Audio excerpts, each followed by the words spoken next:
Un espacio en el que nos vamos a ocupar de discutir acerca de la esencia de la democracia, sus virtudes y sus defectos, su evolución a lo largo de los años y su estado actual. Mi nombre es Alejandro Trapé. Soy economista y vivo en la provincia de Mendoza, en la República Argentina. En cada una de nuestras entregas vamos a contar con la opinión calificada del Dr. Carlos Martínez Inca, un especialista en temas de democracia que nos va a brindar su punto de vista respecto de cada uno de los aspectos que vamos a desarrollar. Vamos a dedicar esta primera entrega a hablar de tres conceptos que son fundamentales para entender el problema y para poder comprender después en qué estado está nuestra democracia y cuál es lo que podría ser una democracia ideal. Estos tres conceptos, que se encuentran muy relacionados entre sí, son los conceptos de libertad, democracia y autogobierno.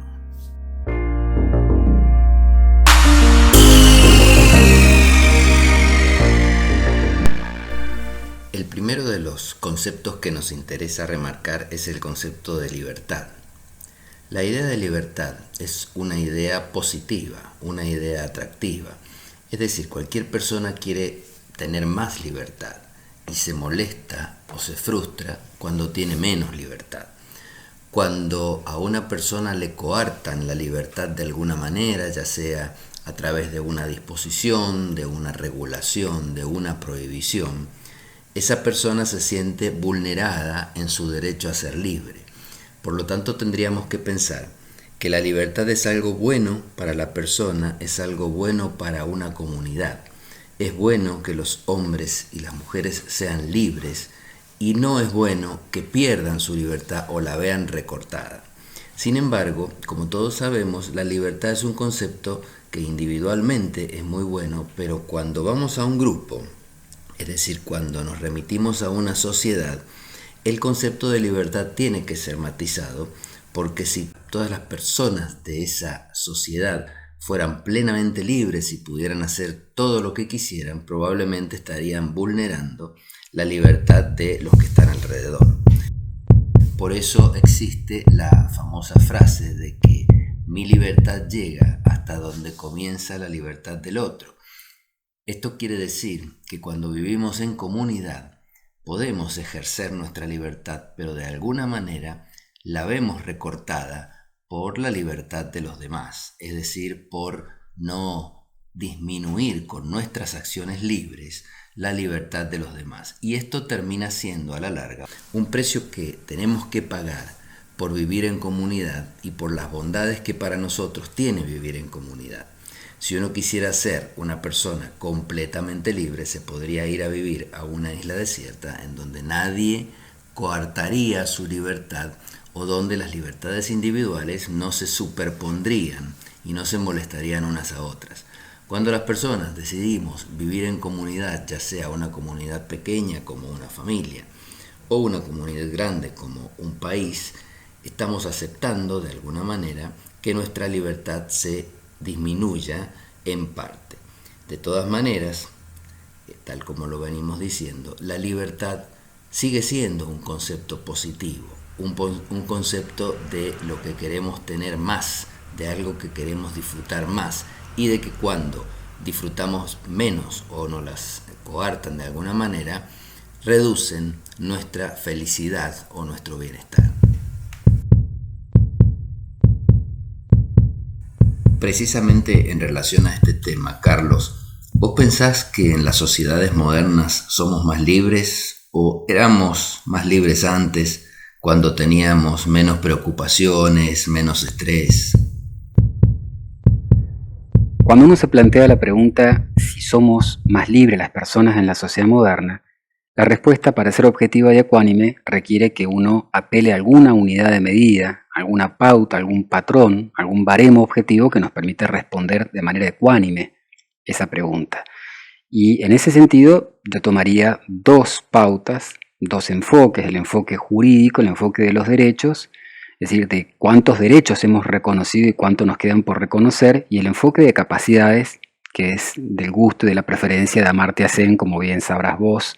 y que en gran parte sigue también las Naciones Unidas para medir el desarrollo de los países. En relación a los derechos, te diría que no cabe duda alguna de que somos más libres si nos comparamos, por supuesto, con formas de vida anteriores a la sociedad moderna, como las que se conocieron en la Edad Media o en cualquier sistema de castas o en un sistema estamental como el propio del feudalismo. Reconocemos hoy derechos en la mujer, hasta no hace mucho la mujer no tenía derechos. En nuestro viejo Código Civil, el Código de Vélez, la mujer casada carecía de la administración de sus bienes propios, incluso los que llevaba al matrimonio, de modo tal que ahí tenés un ejemplo, pero también te podría citar infinidad de ejemplos de cómo hemos ido reconociendo derecho a la diversidad, a la autonomía, a que las comunidades, incluso los pueblos originarios, puedan administrar sus bienes y reconocerles formas genuinas de propiedad que no fueron reconocidos, por ejemplo, en la época de la colonia. De modo tal que desde el enfoque jurídico a mí no me cabe duda que somos más libres. Desde el enfoque de las capacidades, es decir, de lo que una persona, un grupo de personas puede realmente hacer también, Alejandro, si tomamos como pauta no lo que los derechos en abstracto consagran, sino las reales y efectivas posibilidades de las personas de desplegar sus proyectos de vida, a pesar de que podamos hablar de grandes carencias y todavía de muchas dificultades que como humanidad nos queda por delante para sobrellevar, hoy las personas pueden hacer más cosas de lo que podía hacer cualquier ser humano en una sociedad estamental, por castas, sometido a la vigilancia de los gremios, de las guildas, de las corporaciones y de muchas entidades que vigilaban la forma de actuar y que controlaban dispositivos mentales, ¿no? y corporales. De modo tal que, por supuesto, no quiere decir esto que vivamos en un mundo absolutamente libre, quedarán todavía y quedan numerosas libertades por conquistar. Pero en términos comparativos no me cabe la menor duda que la modernidad significó un avance en relación a formas de vida previa. En ese sentido, tanto Hegel como Kant, por mencionarte los dos grandes filósofos que hicieron de la historia un tópico de reflexión, hicieron una filosofía de la historia, incluso podría decirte también Marx, coincidiría en que la historia es una sucesiva y progresiva conquista de la libertad humana.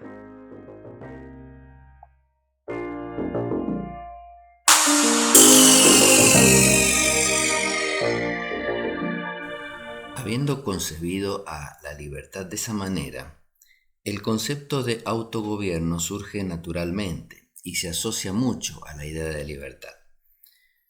Porque el autogobierno significa que la persona se da sus propias reglas, es decir, que las reglas no se las impone otra persona u otra institución o las demás personas. Es decir, que cuando yo me autogobierno significa que tengo mayores grados de libertad, porque soy yo mismo el que me da las reglas.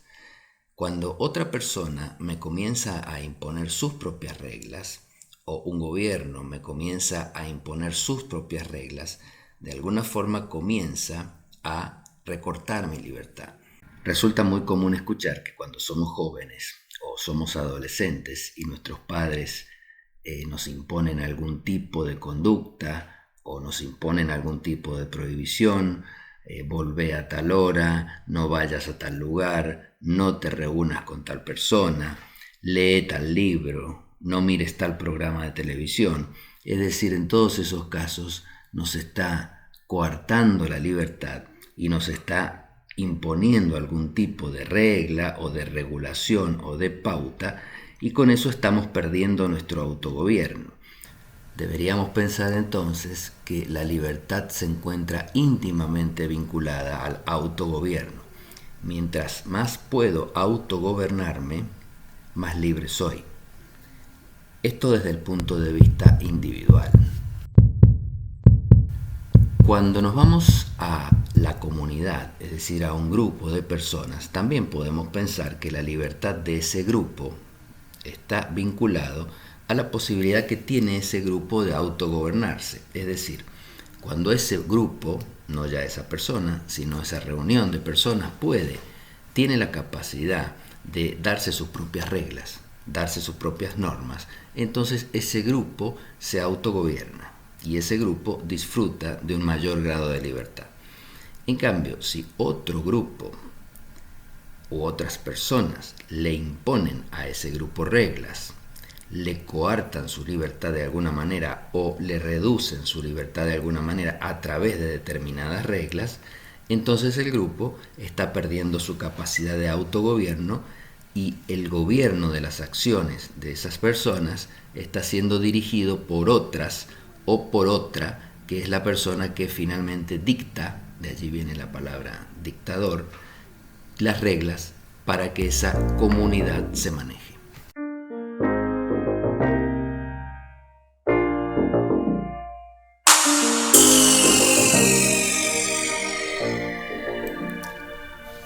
Si yo les preguntara a cada uno de ustedes qué entiende por democracia, es muy probable que todos tengan la idea medianamente clara, pero no todos me respondan exactamente lo mismo. Es decir, cada uno me dé una pauta diferente de lo que entiende por democracia, todas apuntadas seguramente al tema de libertad, autogobierno, gobierno del pueblo. El concepto de democracia, sin embargo, a lo largo del tiempo ha ido evolucionando,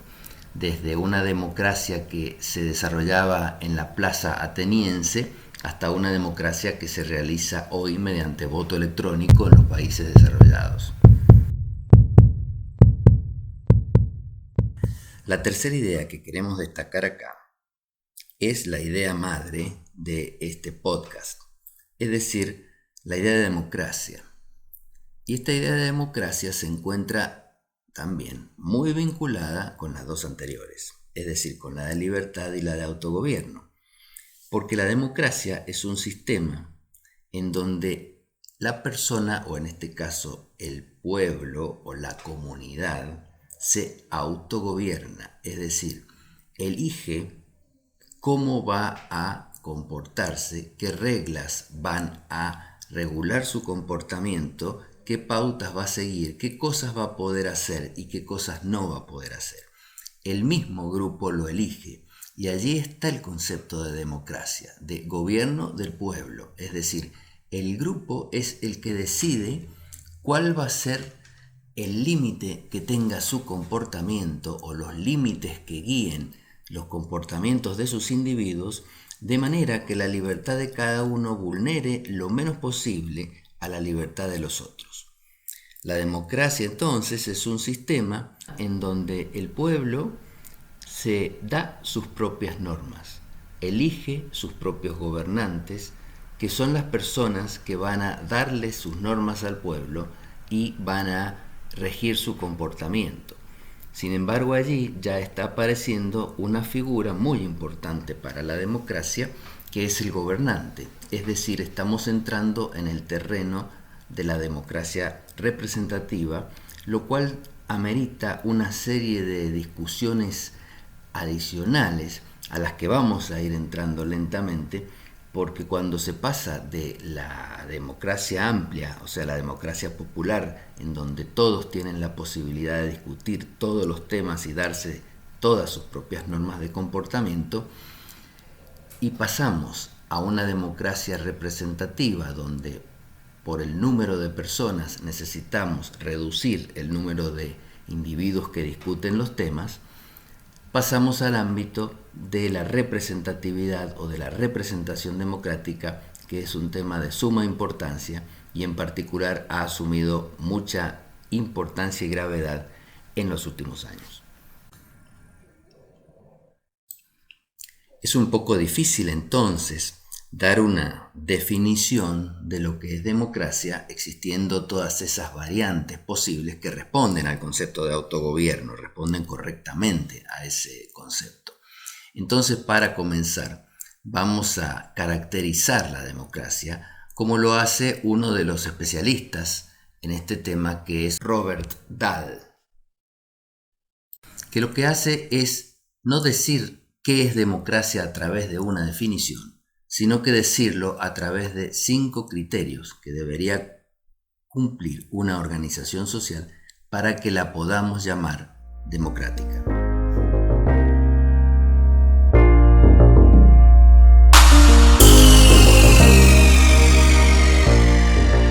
Lo que nos dice es que para que exista un ideal democrático en una comunidad deben cumplirse básicamente 5 criterios. El primero es el de la participación efectiva. Los ciudadanos tienen que tener oportunidades iguales y efectivas para formar sus preferencias y lanzar cuestiones y temas a la agenda pública. La segunda condición es la que se llama la igualdad del voto en la fase decisoria, es decir, que cada ciudadano debe tener la seguridad de que los puntos de vista propios van a ser considerados de la misma forma que son considerados los puntos de vista de los demás. La tercera condición es la que se llama comprensión informada, y eso significa que los ciudadanos tienen que tener las oportunidades equitativas de conocer el tema que se debate y afirmar cuál es la opción más adecuada para sus intereses y manifestarlo en la reunión que implique la toma de decisión. El cuarto punto es lo que se llama el control de la agenda. Los ciudadanos de un pueblo tienen que tener la oportunidad de decidir cuáles son los temas políticos más importantes que deberían ser discutidos y que deberían ser sometidos a votación de las personas. Y por último, la quinta condición se llama inclusividad. Esto quiere decir que esas 4 condiciones que hemos dicho antes tienen que ser extensivas a todos los ciudadanos de lo que llamamos el demos, es decir, el pueblo. Todos los que tienen algún interés en los temas que se desarrollan o que se van a someter a consideración deben ser consultados, es decir, no debe quedar nadie fuera de la votación, ni por razones de raza, ni por razones de nacionalidad, ni por razones de género, ni por razones de edad. Lo que yo quisiera entonces es que nosotros pensemos si estos 5 preceptos que nos establece DAL, participación efectiva, igualdad del voto, comprensión informada, control de la agenda e inclusividad, se cumplen o no se cumplen en la sociedad en que vivimos, y cuáles se cumplen más o cuáles se cumplen menos, porque de esa manera vamos a estar teniendo una primera impresión de si realmente nuestra democracia es una democracia verdadera, es una democracia ideal o nos hemos alejado de los ideales democráticos y de lo que los especialistas consideran que debe ser un sistema democrático.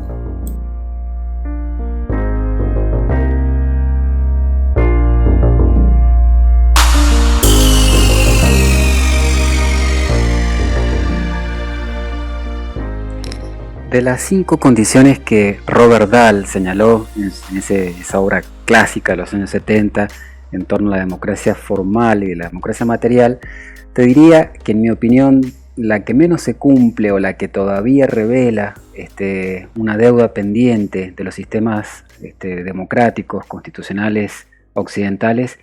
para mí es la cuarta. La cuarta, que tiene que ver con el control de la agenda, es decir, cómo el pueblo tiene la posibilidad de decidir qué temas políticos son relevantes y deben tener prioridad o tratamiento prioritario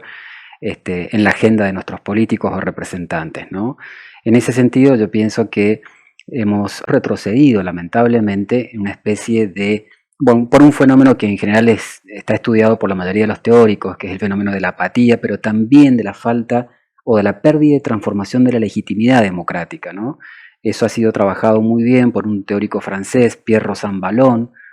mostrando cómo a partir de los 80 cambió el mundo y la legitimidad democrática dejó de pasar por el tema de la elección y el tema del control de los ciudadanos, tanto en el momento de votar como en el momento de pedir cuentas o exigir cuentas de los representantes, y entonces aparecieron nuevas formas de legitimidad de las que te diría el control de la agenda, es decir, el grado de participación efectiva, que también es la primera de las condiciones que señala Robert Dahl, declinó notablemente. Incluso Pierre Rosanvallon ha publicado hace solamente 2 años un artículo muy interesante mostrando cómo las elecciones han declinado durante el siglo XXI en las 5 funciones tradicionales que tendieron a cumplir en torno a la legitimidad, y señala en gran parte esta deficiencia por parte, digamos, del pueblo de poder controlar, el común de los ciudadanos, poder controlar la agenda pública, ¿no? Las causas son complejas, pero en general hoy solemos identificar precisamente los medios hegemónicos en la información, en la transmisión de la información pública y la falta de democratización en los canales de comunicación que se cumplen no solo en nuestro país, se verifica en general en el mundo entero, ¿no? El problema de los grandes monopolios que canalizan nuestras formas de comunicarnos y que lo hemos visto crudamente también en relación a la pandemia, es decir, cómo hemos visto cercenadas nuestras posibilidades de comunicarnos, si no es pidiendo licencias institucionales a quienes manejan en un momento tan complejo como esto, como el que estamos atravesando como humanidad, la posibilidad de comunicarnos virtualmente con nuestros semejantes. Bueno, en general te diría que de las 5 condiciones es precisamente el control de la agenda pública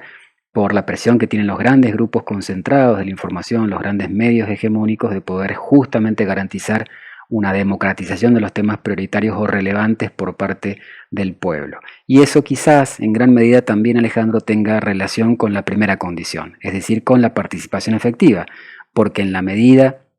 en que el pueblo se retira o el pueblo es no reconocido por parte de los grandes grupos hegemónicos, de los partidos políticos también y del sistema formal de la democracia, en eso también está favorecida la cuarta condición de que no se puede elaborar la agenda en función de las necesidades reales de la gente. Bueno, en definitiva, creo yo que ese es el déficit más grande que nuestras democracias formales hoy representan. Un aspecto interesante, como te digo, de analizar es lo que este teórico francés, Pierre Rosanvallon, establece como el declive de las elecciones y cómo realmente las elecciones ya no parecen cumplir las funciones que antiguamente cumplieron antes de los años 80 del pasado siglo XX en la legitimación democrática, lo cual no quiere decir que hay que suprimir las elecciones, sino que hay que buscar nuevas formas de legitimidad. Esa es la propuesta teórica de Rosanvallon.